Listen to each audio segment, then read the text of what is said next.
Caixo, os damos la bienvenida al resumen semanal de los indicadores económicos más relevantes. Esto es Aste Economía.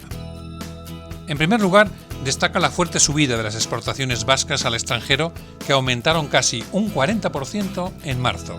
Se afianza así la recuperación que se apreció en los datos de febrero. Como segundo indicador, nos fijamos en la cifra de negocios en los servicios, que se anotó en marzo un incremento de casi un 23%.